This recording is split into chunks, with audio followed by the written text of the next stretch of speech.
Now, I'm reading this book presently called Time on the Cross, which apparently is a controversial book because it tells you something different about slavery. Because these two authors are actually looking at the economics of slavery and the data, the historical data, and they're looking into the books of the slave owners because it was an economic system, right? If you are a property owner or if you're a business owner, you don't go around damaging and destroying your property. It's counterproductive, isn't it? But this is what the Northerners were saying about the Southerners. And we know the Northerners did not like the Southerners, and the Northerners did not like black people. So why are we trusting their version of events about the South and about black people? It's just mind-boggling to me. Now, I'm going to read some things from the book. It says, the following are some of the principal corrections of the traditional characterizations of the slave economy. Slavery was not a system of irrational kept in existence by plantation owners who failed to perceive or were indifferent to their best economic interests. The purchase of a slave was generally a highly profitable investment, which yielded rates of return that compared favorably with the most outstanding investment opportunities in manufacturing. Now, let's say that I was a business owner, right? I was a business owner and I had to open the store and I had to clean the toaster oven every morning. Every morning I have to clean the toaster oven. One day I get so pissed off and I start taking a bat and beating the toaster oven. Now I have to get a new toaster oven or I have to hire someone to repair the toaster oven. Now let's say I do that 10 times out of the year. Well, I'm an idiot. I'm an idiot because I'm losing a lot of money because I'm constantly damaging and destroying my property. That doesn't make any sense, does it? Who would do that? You understand? There's some people that would do stuff like that. There were. But they were idiots, obviously. The slave system was not economically moribund on the eve of the Civil War. There is no evidence that economic forces alone would have soon brought slavery to an end without the necessity of a war or some other form of political intervention. Quite the contrary. As the Civil War approached, slavery as an economic system was never stronger, and the trend was toward even further entrenchment. Slave owners were not becoming pessimistic about the future of their system. During the decade that preceded the Civil War, the rise of the secessionist movement coincided with a wave of optimism. On the eve of the Civil War, slaveholders anticipated an era of unprecedented prosperity. Slave agriculture was not inefficient compared with free agriculture. Economics of large-scale operation, effective management, and intensive utilization of labor and capital made Southern slave agriculture 35% more efficient than the Northern system of family farming. A typical slave field hand was not lazy, inept, and unproductive. On average, he was hardworking and more efficient than his white counterpart.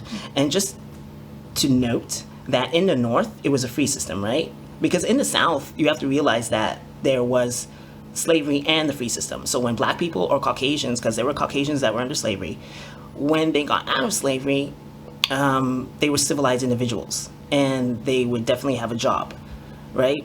So in the North, it's a free system. So you could easily fire someone and kick somebody out. And there was a lot of unemployment in the North. Well, why would you have a whole bunch of people that are unemployed? There was a lot of Caucasians that were unemployed. There was a lot of black people that were unemployed. Well, what kind of system is that when you have so many people that are unemployed? And in a sense, you could say that those people are friggin' lazy. They're not working. What are they doing?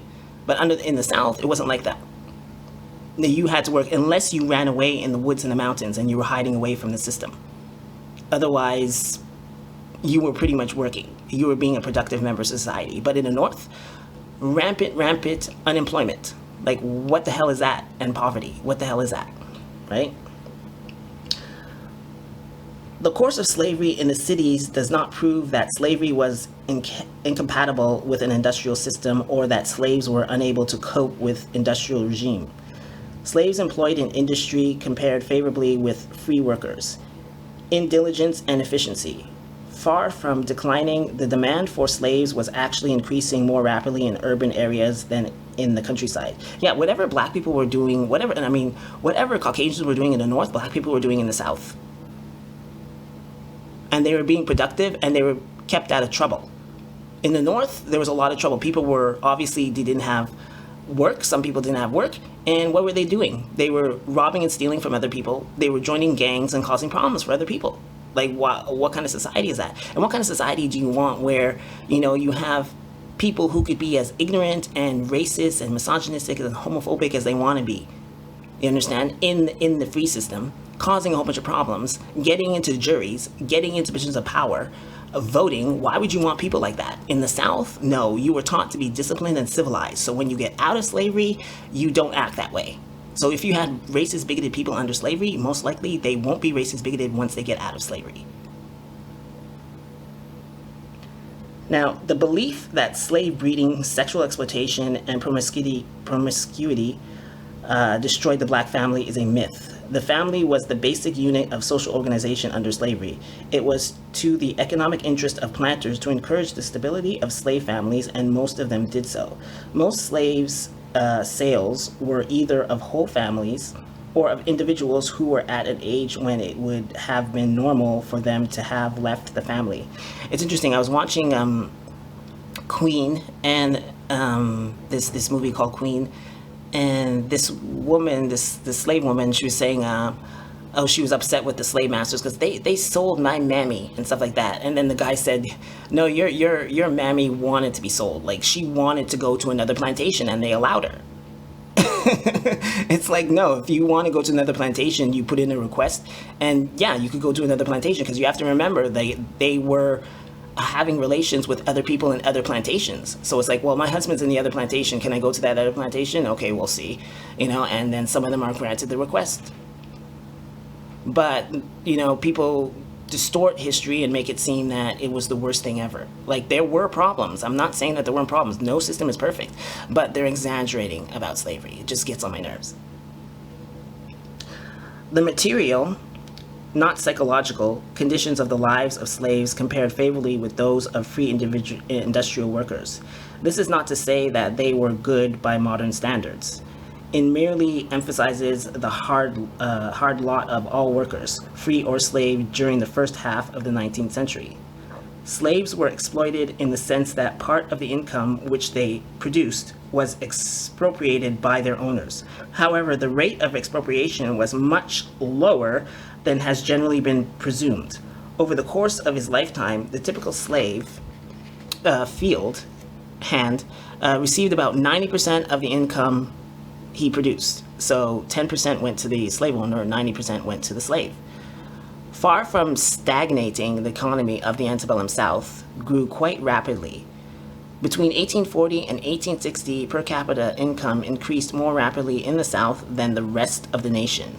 By 1860, the South attained a level of per capita income which was high by the standards of the time. Indeed, a country as advanced as Italy did not achieve the same level of per capita income until the eve of World War II. So that is impressive. So it was about economics. And when it's about business, you don't mess with people's property. You understand? You don't mess with people's property. But notice that when we got out of slavery, it was much easier to attack black people. I keep on saying that. It was much easier to attack black people and get away with it. You think that all of a sudden, if slaves were constantly being lynched, the slave owners wouldn't do anything about that? Of course they would, because it's their property. Their property is being damaged, and they're not going to tolerate that. They'll do something to stop that. But in the free system, well, it was uncivilized behavior that was in the free system that Caucasians developed, and they would be able to attack black people and get away with it. We have scores and scores of examples of this. So there's a lot of misinformation about history, and I'm going to continue to read this book and see the stuff that they talk about.